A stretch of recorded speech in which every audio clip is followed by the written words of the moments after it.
કચ્છ જિલ્લાના વિવિધ વિકાસ કામોના લોકાર્પણ અને ખાતમુહૂર્ત પ્રસંગે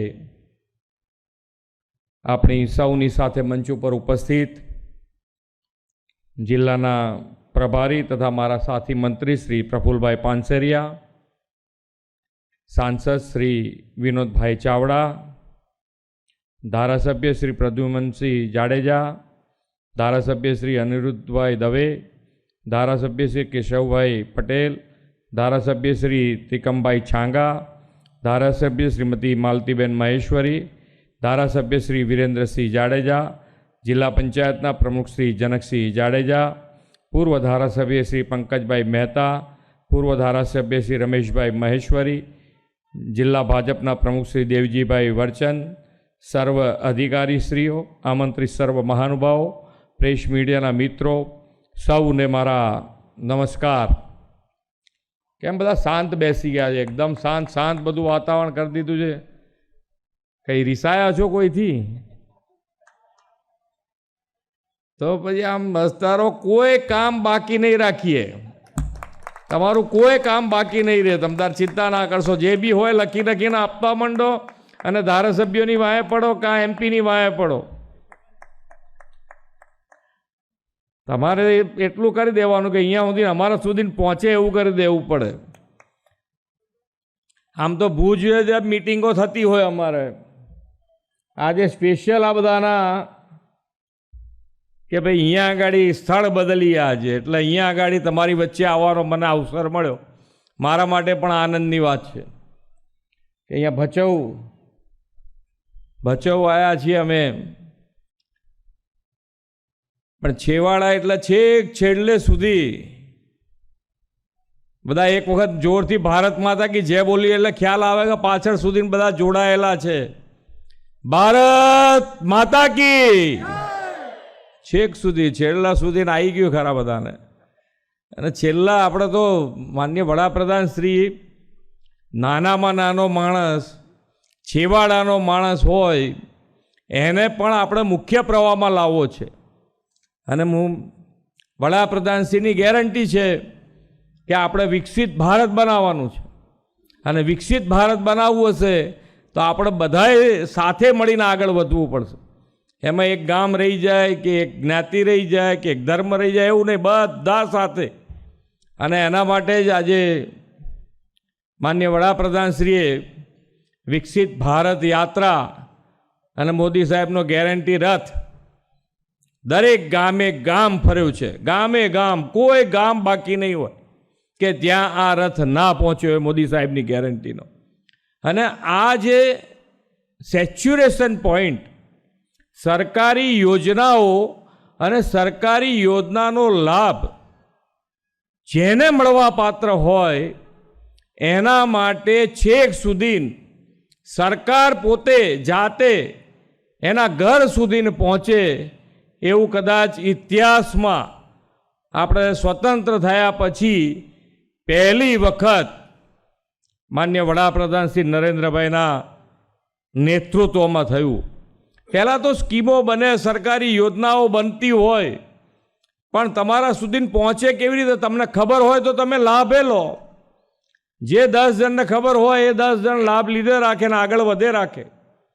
અત્યારે આ સેચ્યુરેશનનો વિચાર આવવો અને સેચ્યુરેશનના વિચાર આવ્યા પછી એ મૂર્તિમંત કરવો કે છેક સુધી પહોંચવું, અને એ પહોંચી શક્યા। સરકાર આજે દરેકના ઘરે જઈ અને સરકારી યોજનાના લાભ બધાને આપ્યા છે, અને એ યોજનાના લાભ થકી જ આજે તમે જુઓ તો છેલ્લા 15 દિવસથી ગુજરાતમાં વિકાસની હેલી છે।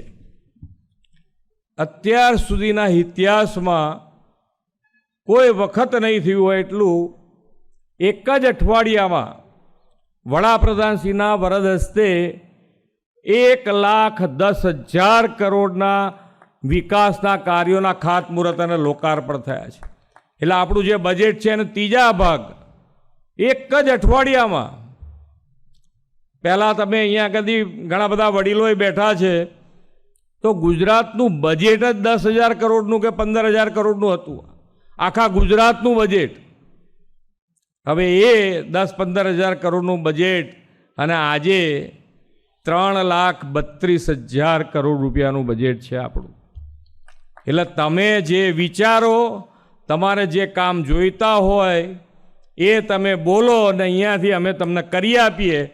એટલું સારી વ્યવસ્થા માન્ય નરેન્દ્રભાઈએ મજબૂત, જેને કહેવાય નાણાંનું, કારણ કે દરેક વસ્તુ તમે કંઈ પણ માગો, જે પણ જોઈતું હોય એ ક્યારે પૂરું થાય તો કે એના માટે પૈસાની વ્યવસ્થા હોવી જોઈએ.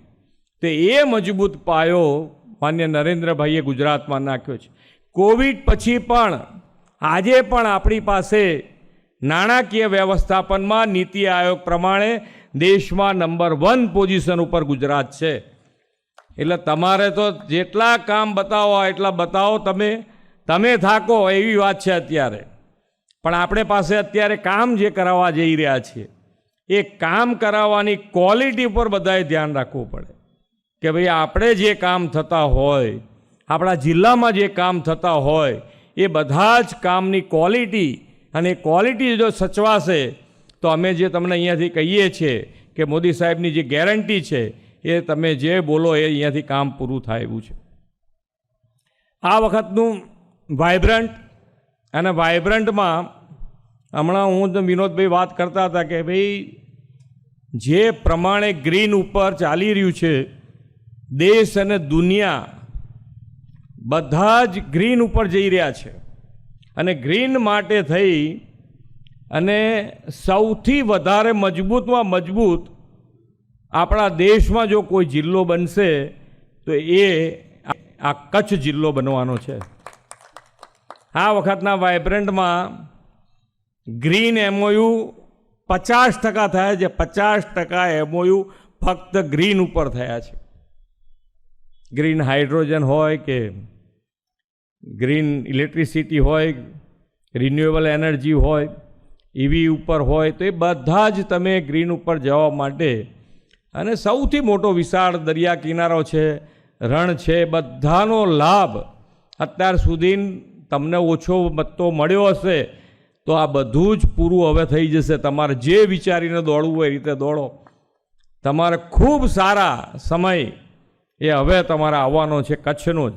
આખા ગુજરાતમાં પણ નંબર 1 ઉપર રહેશો તમે, અને ભવિષ્યમાં પણ નંબર 1 ઉપર રહી શકાય એવી પોઝિશન થવાની છે. એટલે ખૂબ સારી રીતે, અને એના માટે જ આજે હમણાં અહીંયાથી કહેતા હતા કે ભાઈ જે 2 રોડ છે, એક ભૂતથી ભચાઉ, એ 740 કરોડ રૂપિયાનો રોડનું આજે ખાતમુહૂર્ત થયું છે. 740 કરોડ રૂપિયા.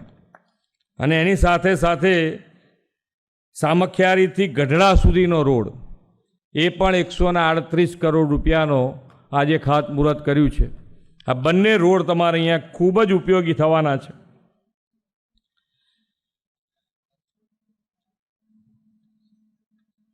પાણીની સમસ્યાઓ અહીંયા હવે દૂર થતી જાય છે.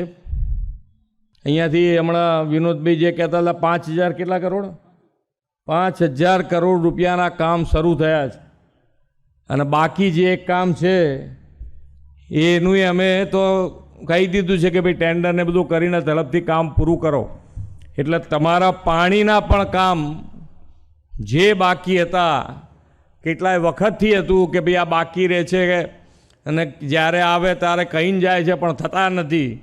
આ તમારી ટીમ, વિનોદભાઈ અને એમની ટીમ ધારાસભ્યો સાથેની, આ વખતે બેસીને કમ્પ્લીટ કરાવી અને કામ ચાલુ થાય ત્યાં સુધીને એમની પાછળ લાગેલ, અને આજે કામ ચાલુ થઈ ગયા છે. એટલે પાણીની પણ સમસ્યા અહીંયા આગળ, આ ટપર ડેમ, એના પહેલાં કોઈ પૂછતું નહોતું, આજે નર્મદાના પાણી ત્યાં સુધીને આપણે પહોંચાડ્યા છે.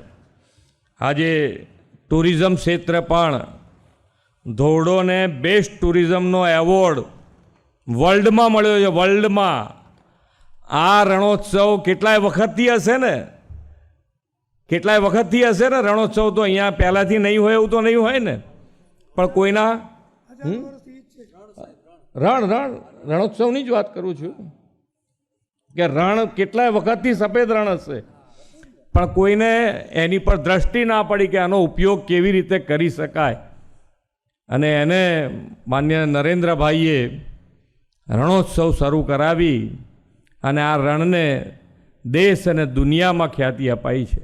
અને આજે 2006 કે 2007માં આપણે જે વિઝનરી લીડર કહીએ છીએ આપણા વડાપ્રધાનશ્રીને, 2006 કે 2007માં જ્યારે રણોત્સવ સાહેબે શરૂ કર્યું અહીંયા આગળ, તો એ વખતે એમના શબ્દો હતા કે આ રણોત્સવ જોવા માટે દેશ અને દુનિયાના લોકો આવશે. અને આ વખતે G20ની એક સમિટ આપણે અહીંયા આગળ ધોરડોમાં કરી અને એ અહીંયા રણોત્સવમાં બધા દુનિયાના લોકો અહીંયા હાજર હતા. એ દિવસ તમે જુઓ કેટલું વિઝન એ વખતે 6-7માં ખબર નહીં હોય કે આટલું વિઝન છે. અને અત્યારે ખૂબ મોટી સંખ્યામાં આજે રોડ ને ગટર લાઈના ને બધાના કામો તો થયા જ છે. સાથે સાથે આજે એક અબડાસામાં આર્ટ્સ અને કોમર્સ કોલેજની સૈદ્ધાંતિક મંજૂરી અમે આપી દીધી છે. એટલે એ કોલેજનું કામ પણ શરૂ થઈ જશે. અને આપણે બધાએ જે માન્ય વડાપ્રધાનશ્રી સૌનો સાથ, સૌનો વિકાસ, સૌનો વિશ્વાસ સાથે આપણે આગળ વધવું છે. જે વિકસિત ભારત માટે માન્ય વડાપ્રધાનશ્રીનો જે સંકલ્પ છે કે વિકસિત ભારત માટે આપણે સૌએ આગળ વધવું છે, ત્યારે આપણે સૌથી વધારે લીડ કોણ લઈ શકે વિકસિત ભારત માટે, તો આપણે ગુજરાત લઈએ. આપણે સૌ સાથે મળી વિકસિત ગુજરાત બનાવીએ અને વિકસિત ગુજરાત થકી વિકસિત ભારત બને એ જ અભ્યર્થના સાથે વિરમું છું. ભારત માતા કી જય. વંદે માતરમ. જય જય ગરવી ગુજરાત.